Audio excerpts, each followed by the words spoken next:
When I'm at first draft stage, it is more of a word count girl. So if I do 5,000 words in a day, I'm really, really delighted with Yeah. that. But I'm really disciplined. I have to be because if I don't write, I don't earn a living. Yeah.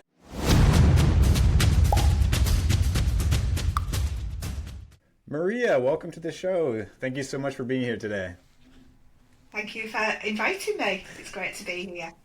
I have your book with me. I don't like Mondays, and it is Monday, but I like this Monday because I get to talk to you, which is great.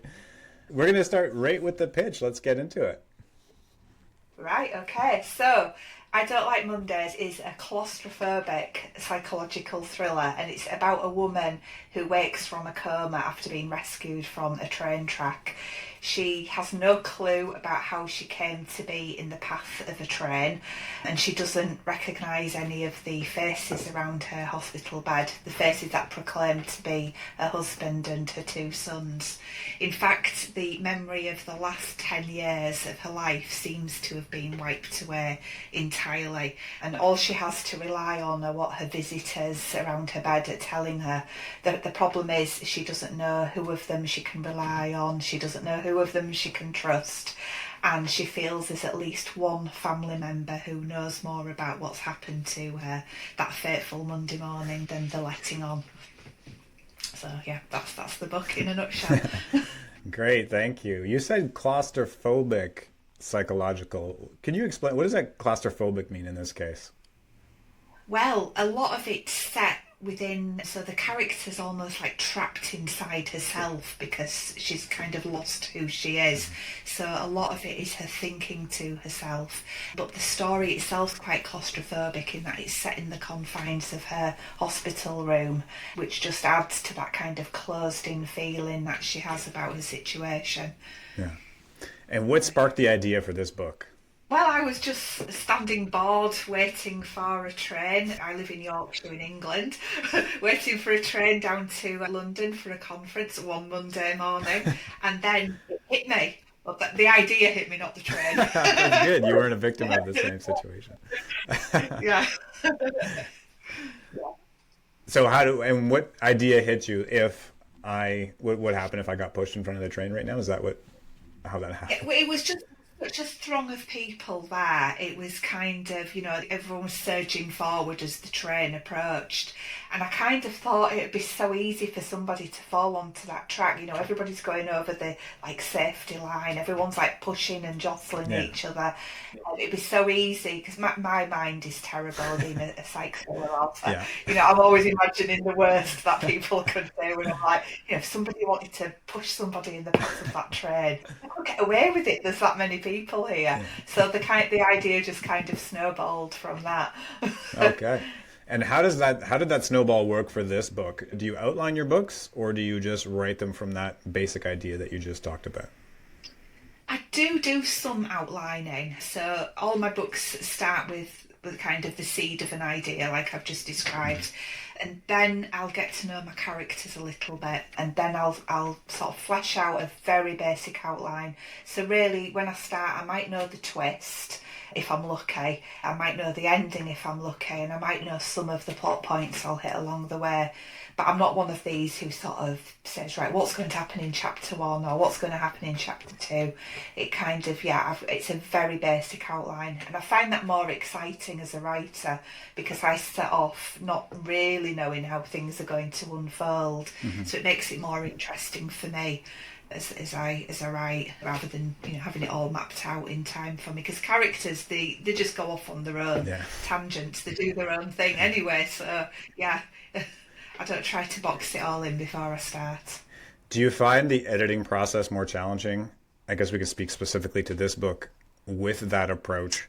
The two sides I hear with kind of jumping into the story is that you would end up editing more later. Some people say they don't, some do. And then the outliner Well, often edits a little bit less because they have such an idea of where they were going from the beginning. yeah, it's an interesting question. That I think with this being my 22nd book, I've honed my process quite a lot over, in previous books. And I'm very aware of my own writing style and my own process. So, yes, there is a lot of editing to do, but it's not horrendous. So, it's kind of, I do my rough first draft, and then I go back and do my second draft. I go from beginning to end every time, so it's not like I'm jumping about all over the place, which I would find very difficult if I was having to shift things about. It's quite a linear process, which is easy, but easier. So I'd say I go through about four quite detailed drafts before I'm anywhere near, where I could send it to my first reader. So that usually takes me a couple of months to get to that stage. Well, so it's a couple of months from idea to wow, that's still very fast. A couple of months to write a whole book Yeah. and have it ready. Yeah, well, I usually have the ideas germinating for a while. So at the Okay. moment, I've got about four books that are all, looping around in my head, which will be written over the next year or two. So they do germinate in my mind for a while first. So I wouldn't say it's from idea to first reader. It's from where I've finished doing my little bit of plotting it to where it's ready for the first reader. It's about 2 months, and then a further couple of months before it's ready to go out into the world.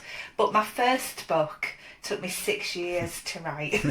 So, luckily I've got Yeah. faster, but it's been a real learning process, and it's only sort of the last few books where I've really nailed it down. I seem to be getting faster and faster at being able to produce my work.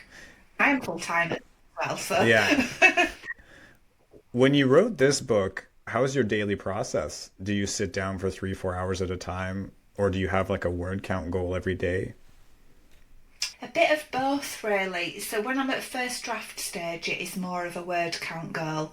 So if I do 5,000 words in a day, I'm really, really delighted with that. Yes. So, but I'm really disciplined. I have to be, because if I don't write, I don't earn a living. Yeah. Okay. Really, so this is my job, so I treat it as a job, and I'm at my desk. I wouldn't say I'm here at 9 o'clock every single morning, bang on, because I'm self-employed, so it's lovely to have flexibility. But I'm at my desk every morning because that's when I'm most creative. That's when I've got the most energy. So I tend to write in blocks of about 45 minutes, and I set a timer, and then I have a break. I walk away from my desk and I might take the dog out or go make a drink or something, and then I come back and I have another 45 minutes.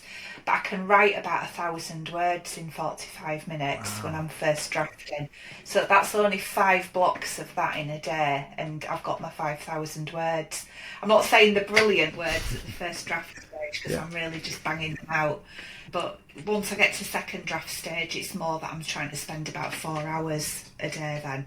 Again, with lots of breaks, but it's a different process when you're second drafting, because well, you're not just bashing the words out, you're not just, getting the story down. You're actually, that's when the writing skill really comes in, when you're doing the second draft. Yeah. So, yeah. Wow. So I'd say, yeah, my writing day is earlier in the day I'm writing, I'm working on my book in progress, no matter what stage it's at. And then later in the day, like a lot of writers, that's when I'm doing my business side of things and admin and everything. So it's absolutely full time, but I feel really lucky to be doing this. Yeah. That's awesome. 5,000 words a Yeah. day. That's a new goal for me to shoot for. I do not get well, That's what I have weekends off. okay, I'll Just try and make do up for it. those words in the weekend. 5,000. That's impressive. Wow. Well, good for you. Well, 22 books. Has there anything that has changed? I mean, other than obviously book one is book one for everybody, but let's say like between like book five or book 10 and 15, now 22, has any of the process changed for you? Or have you just honed this in and you're like, yeah, this works for me. This is how I do it.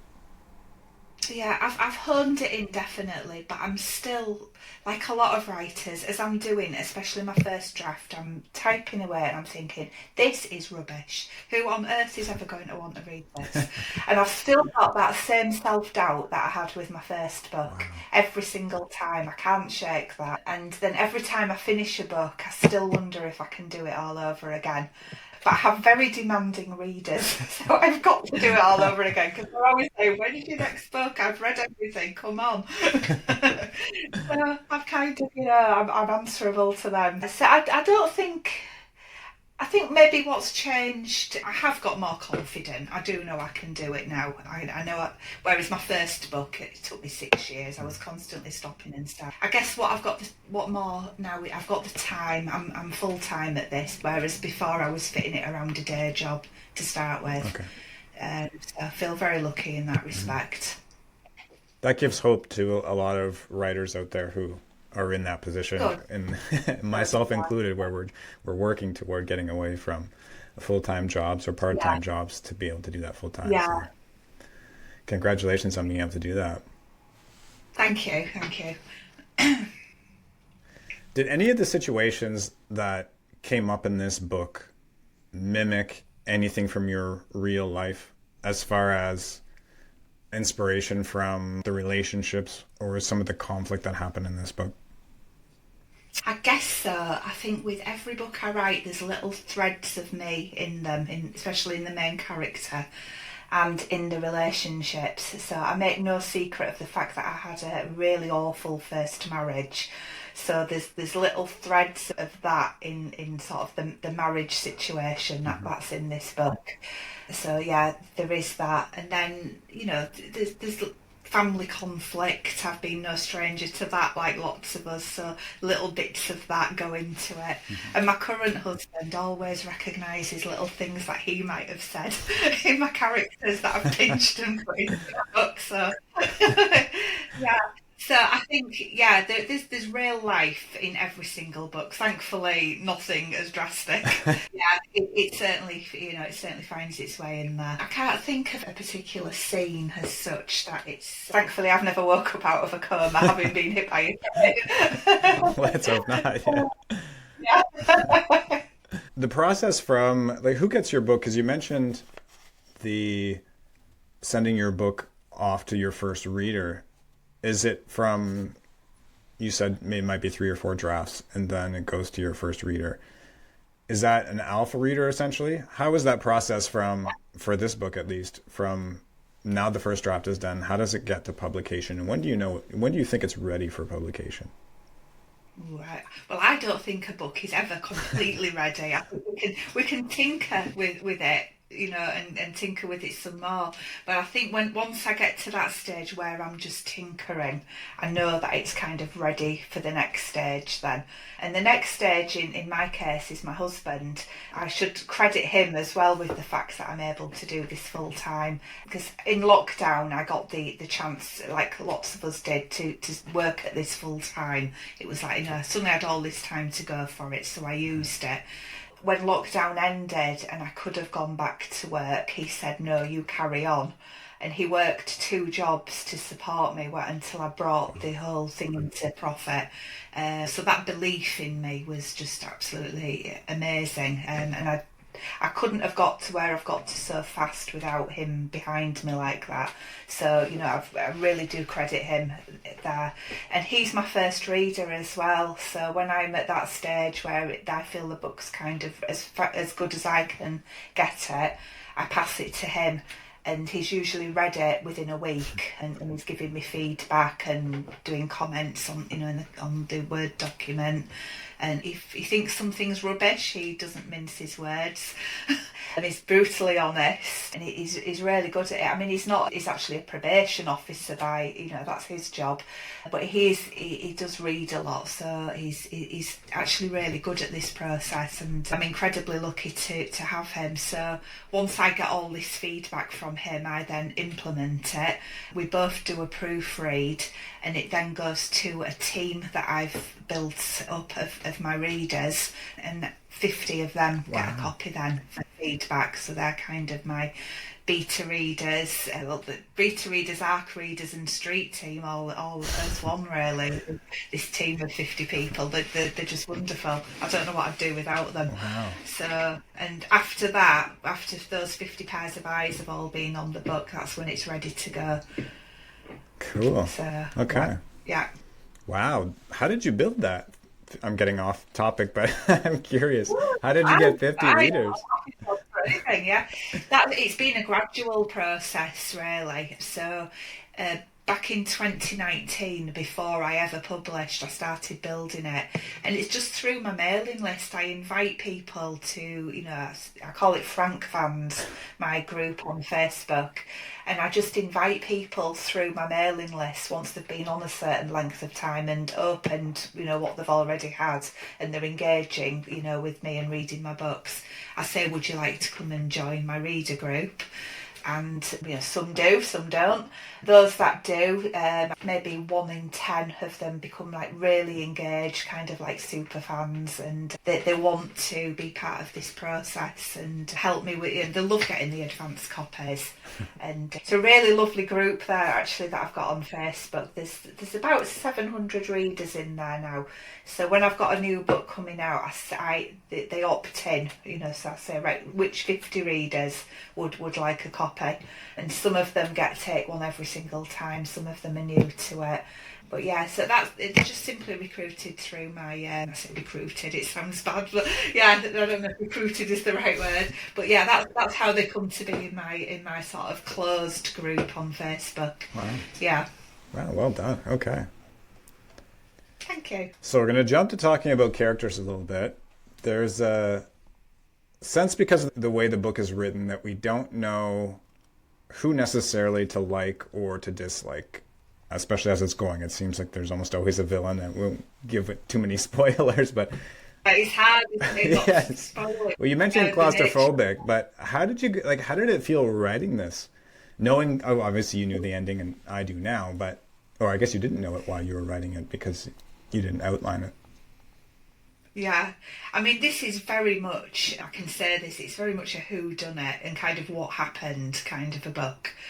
And I didn't know when I started writing what had happened. This is one where I really did set off writing and was surprised as it went on. So I did know, like, the first twist, I already had that in my mind. Obviously I can't say what that is. So I knew that as I was beginning. But a lot of it did come as a complete surprise to me as I was going on through it all. Sorry, just... I've got away from the question a bit there, I think. Well, when it comes to characters, when you're planning, especially for this book, these characters, are you also just putting it together as you go? You're figuring out who these people are, and then they are doing what they do? Or do you plan an arc for them so that you know from beginning to end what their journey is going to be like, at least for some of the major players in the book? Yeah. With this book I kind of had a spidergram where I knew who was related to who and how, because it was quite a complex family. Yeah. But some of those relationships deepened and darkened as I started off writing, and some people who weren't supposed to be such major players in the book became major players just because the characters evolved as I was writing them. So as I am writing, I tend to walk my dog at the end of the day, and that's when I chew over the book as I'm walking, and I'm constantly posing what ifs at the story and thinking, how could I deepen this? How could I make it more exciting? How can I make it less obvious what's going to happen? And I'm constantly posing these what ifs, and that helps me evolve the story as I'm writing. So in terms of the characters, I have a vague idea what they look like as I'm setting off, and a bit of their backstory and a bit of what they're trying to achieve in the book, what it is they want and what's standing in their way, kind of thing. Okay. So it's all quite textbook. I don't get to know them massively. Okay. Yeah. In Kathy's character arc, possible spoiler alert warning to listeners as I ask this question, although it's early in the book, I think, when she's meeting with her physio and kind of finds her mother's love, so to speak. Was that intentional as planning, that she would go from the moment she woke up where she was sort of disconnected from everybody, like who are these kids and why are they happy to see me, and kind of not grossed out, but almost like weirded out by this whole situation, which is understandable because she doesn't remember them. Yeah. And even though she doesn't have her memory back, she finds this like essentially a mother's love for those children. Yeah. Yes, I always knew right from the outset that was going to come back. That was planned for. And yeah, Kathy's character arc was more planned than anybody else's in the book. I kind of knew how she would start and how she would evolve. And I do think her character transforms from the beginning to the end of the book, and that was always intentional. Yeah, I couldn't have kept those two poor little boys in the situation they were in where their mother didn't recognise. I felt Yeah, that bad was for them. quite hard, right, actually, to do that to them. Yeah, yeah, I felt bad for them too. I felt for them while it was going on. So, Yeah, yeah. was there any research that went into the amnesia side of it that might have impacted the book as you were writing it? Yes, sort of certainly the names of the condition she had, and how quick it can be recovered from, and how quickly the memory can come back. So because that memory loss she suffered, that amnesia, was almost made her like an unreliable narrator, Yeah. which was the device I wanted to use. But yes, it did need some research, and as always, Google is our best friend at times like this. I don't know where I'd be without Google. And like many thriller authors, I'm sure yourself included, my search history is very questionable. Yeah. Yeah. But yeah, so there was certainly research needed into that, but also really dodgy research. At what speed could somebody be hit by a train and survive? And and Red stuff like flag. that. Yeah, where could somebody have be hit by a train on their body, and not be killed immediately? Yeah. And it's sort of that research associated with being hit by a train. So So nobody showed up at your door during the making of this book. Okay, that's good. not yet, yeah, yeah. So, but you'll have to vouch for me if anybody ever does. Yeah. If you suddenly disappear. When you're writing a book like this, and you're as a reader, I was essentially on the edge of my seat the whole story because that who done it, and then this unfolds, and then that twist, and then that unfolds. When the book is done, is there a certain emotion or reaction you're hoping people walk away with at the end of it all? Oh, that's a good question. Probably one of gratitude for their own family and their own lives. Because no matter how bad they might think their lot is, when they've been involved with this particular family for 300 pages, Yeah. they're going to walk away thinking, oh, well, actually, mine aren't so bad after all. All right. So there's that. But yeah, on a more serious note, I think possibly that no matter how bad a reader might think things are in their own life, there's always that hope to be able to turn things around, like Kathy did in the story. She really does change everything for the better. And I think if it, to give a reader that kind of hope that that's possible, maybe leave them with that, if that makes sense. Maybe don't try jumping in front of a train to cause amnesia to get the change you're looking for. But yeah, no, that makes sense. Yeah, Yeah. yeah. So I have a question from the author from the last show, because we do a carry it forward kind of question.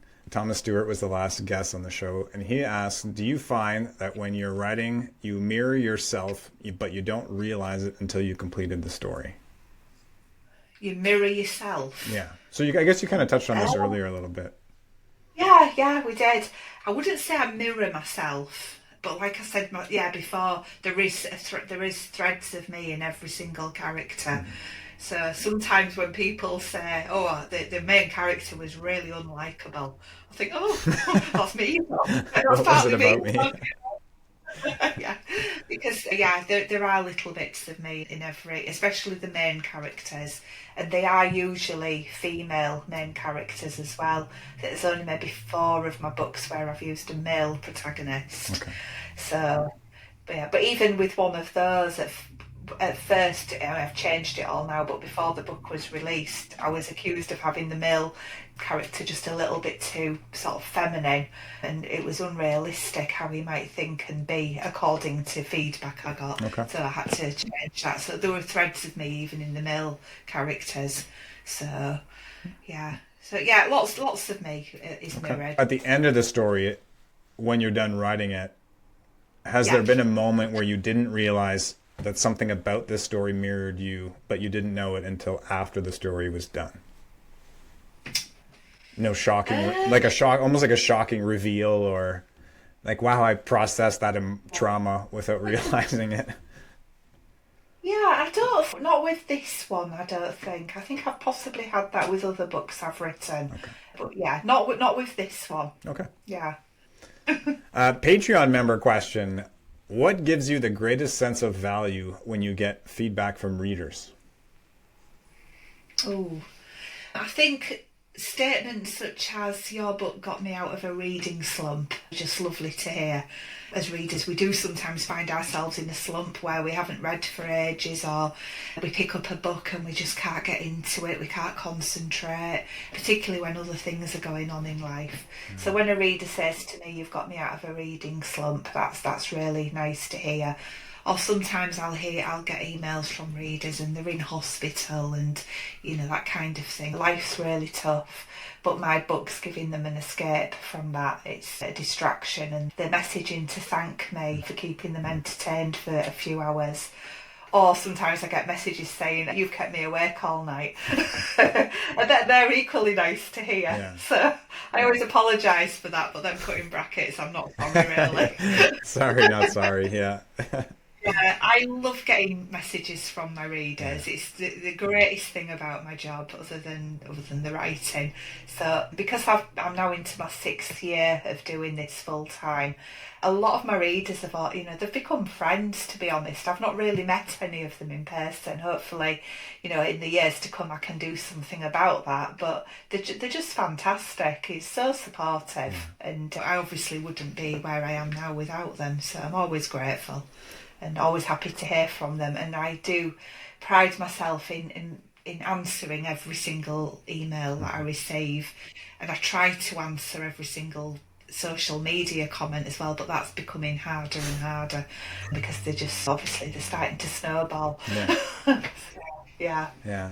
I understand how powerful that is, though. I mean, I've been in writing slumps like that. And even as a writer in a writing slump, I've been, just not feeling good about a certain story. Then you get one of those emails that comes in where a reader just says, "Yeah, I love this book," and then suddenly Yeah. you're like, it's like engine fuel or jet fuel for your writing. Just hearing those positive things, yeah, it's really nice.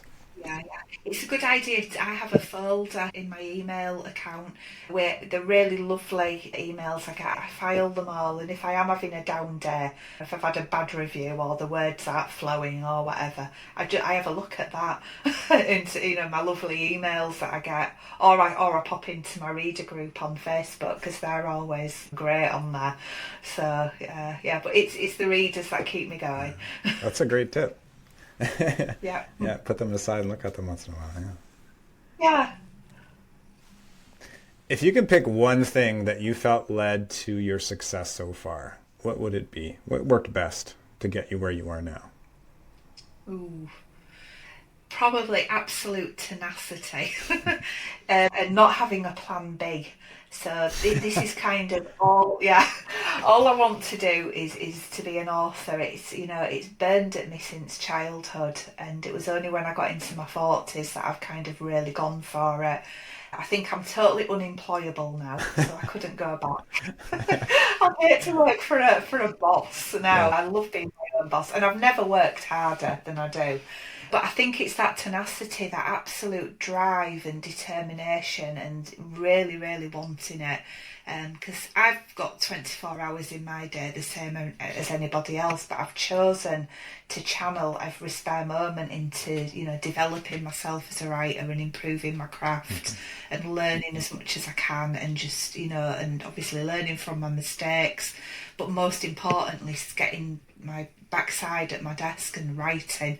And you've to be, it takes so much discipline, because I have many a day that I just think, "Oh God, I can't be bothered, I could just have a day off."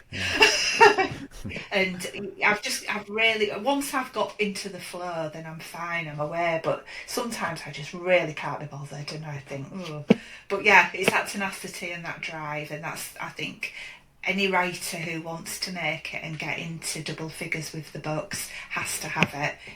Otherwise, you don't get beyond maybe the first couple unless you've really got that drive and that determination to make it. Yeah. Thank you. That's great. Yeah. Last question. Where can listeners find your book? Well, I Don't Like Mondays is like all my other books. It's on Amazon and Audible, and everything I have is free to read in Kindle Unlimited. So everything's exclusive to Amazon. So yeah, on there, or everything's listed also on my website, which is mariafrankland.co.uk. Yeah, and I'm on all the usual places, TikTok and Instagram and Facebook. I love doing my TikToks. All right. Well, thank you so much for being here. I really appreciate you taking the time. This was great. I'm inspired having heard that story and how much work you do, and it gets me all Oh, juiced up to get back to my next book. So, I'm really glad thank to you. hear that. Thank you. If you don't mind sticking around for a few minutes after the interview to get into the after show with our rapid fire questions for Patreon members. Okay, yep, no All problem. right. Thank you.